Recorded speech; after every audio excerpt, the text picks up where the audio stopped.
भ्रमण स्थिति में रहता है,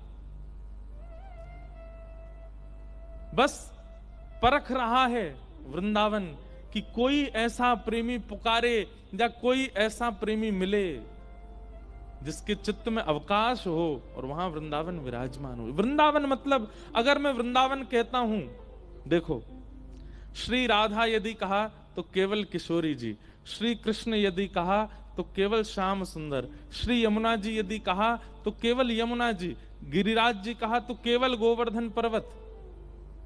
लेकिन अगर वृंदावन यदि कहा तो श्री किशोरी जी और किशोरी जी की अष्ट सखी, ठाकुर जी और ठाकुर जी के अष्ट सखा, यमुना जी और यमुना जी के सबरे घाट, गिरिराज जी और गिरिराज जी की संपूर्ण परिक्रमा और 84 कोस ब्रजमंडल एक साथ चतुर्व्यूह रूप में आपके सन्मुख, आपके हृदय में प्रकट हो जाए, केवल वृंदावन बोलने मात्र से सब प्रकट हो जाते हैं।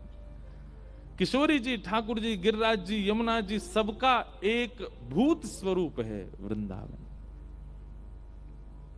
मैं तो लोगों से कहता हूं कि आप जो नाम जप करते हैं, श्री राधा राधा जपो, श्री कृष्ण कृष्ण जपो, महामंत्र के रूप में हरे कृष्ण कृष्ण कृष्ण हरे हरे, हरे राम राम राम हरे हरे जपो, पर अवकाश मिलने पर श्री वृंदावन श्री वृंदावन श्री वृंदावन श्री वृंदावन भी जपो। और एक बात बताएं,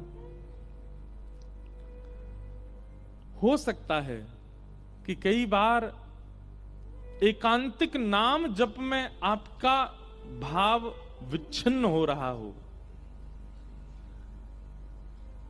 समझ रहे हैं हमारी बात? एकांतिक नाम जप में, जो नाम जप आप कर रहे हैं उसमें अगर आपका भाव विच्छिन्न हो रहा है, मन नहीं लग रहा, उबासी आ रही है, निद्रा आ रही है, या कोई गलत विचार मन में आ रहे हैं, उसी क्षण वृंदावन का नाम जप प्रारंभ कर दो। जो अपूर्णता नाम जप में होती है, जो अपूर्णता प्रेम की होती है, वृंदावन क्या है? वृंदावन अपूर्ण को पूर्ण करने वाला एक भाव है। किसी के चित्त में प्रेम की अपूर्णता है तो वृंदावन पूर्ण कर देगा। किसी के चित्त में यदि भाव की अपूर्णता है तो वृंदावन पूर्ण कर देगा। अरे हम तो कहते हैं आप श्रृंगार नहीं कर पाते ना ठाकुर जी का, एक सप्ताह वृंदावन का चिंतन करो, एक सप्ताह बाद अपने आप वृंदावन कृपा करके श्रृंगार सिखा देगा। क्योंकि वृंदावन गुरुओं से युक्त है, रसिकों से युक्त है, आचार्यों से युक्त है।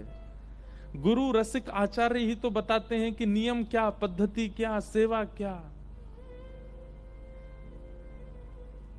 वृंदावन भजो भैया। हमारे तो श्री हरिराम व्यास जी, जिन्होंने वृंदावन के अलावा किसी को भजा ही नहीं, वे रहते वृंदावन में। और आपको एक बात जान के आश्चर्य होगा, गोविंद देव जी, गोपीनाथ जी, मदन मोहन जी, राधा रमन जी, राधा वल्लभ जी, और वो हैं जुगल किशोर, बिहारी जी और राधा वल्लभ जी के बीच में ये श्री हरिराम व्यास जी के ठाकुर जी। रूप गोस्वामी को अकेले ठाकुर जी मिले, सनातन गोस्वामी को अकेले मदन मोहन जी मिले। सब लोग इधर देखो, बहुत ध्यान से सुनना। आपसे ज्यादा हमको भी हवा की इच्छा हो रही है ना, क्योंकि आप पे तो फिर भी चलो इतनी लाइट, हम पे तो ये ऊपर लाइट और लग रही है, पर मन यदि लग गया ना कथा में फिर नहीं पता चलेगा।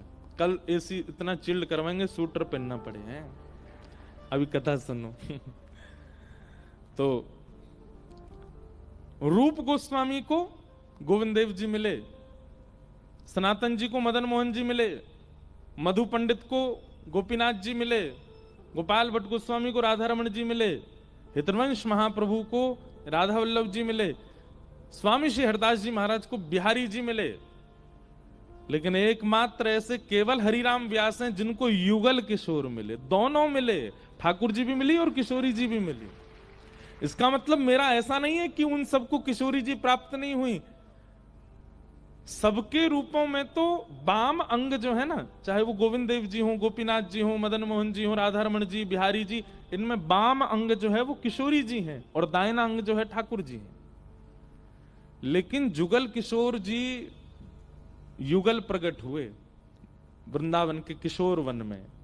श्री हरिराम व्यास जी के ठाकुर जुगल किशोर पन्ना में विराजमान है, राधा रानी सहित प्रकट भये। क्यों? इनको डबल क्यों मिले? क्योंकि हरिराम व्यास जी ने वृंदावन को भजा। किसी ने रज को भजा, किसी ने यमुना जी को भजा, किसी ने कुंज निकुंजों को भजा, किसी ने गुरु को भजा, किसी ने सखियों को भजा ठाकुर जी की। लेकिन श्री हरिराम व्यास जी ने वृंदावन को भजा, इसलिए युगल मिले, दोनों मिले।